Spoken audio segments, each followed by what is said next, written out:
Talking about his love of music, believe it or not, when he was given a chance in Formula One, he was fed up because it meant he was missed the Reading Festival.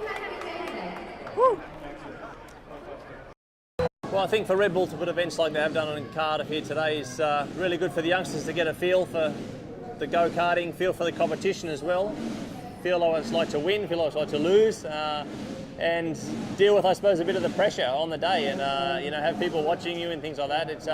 It's good, and it gives them an option to do what they want after that. If they excel, obviously, then there's a chance for them to pick up a hobby and then maybe a profession later on. Is it massively difficult? Well, what I've seen so far with the drivers, I think, is that there's clearly youngsters which haven't had a huge amount of experience, and there's some guys with a lot of talent. They're driving the cars really, really well. It's tricky, it's slippery, but you can see the way they approach the corners and the trajectory. Obviously, they've got a very good feel for the braking and where the throttle is and how to drive the kart, actually. So I know we've got a girl racing as well, so she's doing a good job. So it's tricky conditions. None of them know the track, obviously, so they've got to learn as best they can in a short period as possible. Yeah, in terms of Wales, I haven't been here a huge amount, but the things that I've been here for, I've really enjoyed. Come to the Speedway World Cup at the Millennium Stadium, which is a huge success each year. I know a lot of the riders love coming here as well. And also mountain biking is very popular in Wales. A lot of people come here to some of the best trails in the world, some awesome places to go mountain biking, and I think some of the stunning coastlines as well. Well, the team's off the back of a phenomenal result, obviously, so we're looking forward to Monza. Ferrari have been very good there the last few years. It's been a bit of a bogey track for us, so if we can perform well there, puts us in good stead for the team's championship. Obviously, Seb has a huge lead in the drivers, so we need to try and chip that back if we can, but really looking forward to the race there. It's a low downforce configuration, so the cars move around a lot more.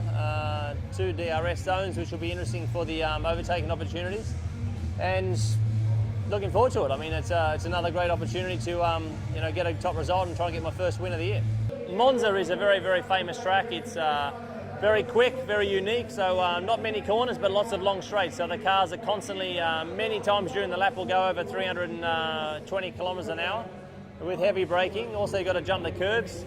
It's very nice as well. It's under the trees. The corners are have a good flow to them. So, and I say that the Italian fans are completely crazy for the sport. They love it. And even part of the old track is still there. The old banking, which has been there obviously for, absolute decades, is beautiful to see as well. So it's got a really nice feel for it. And it's a shame we can't have more races there.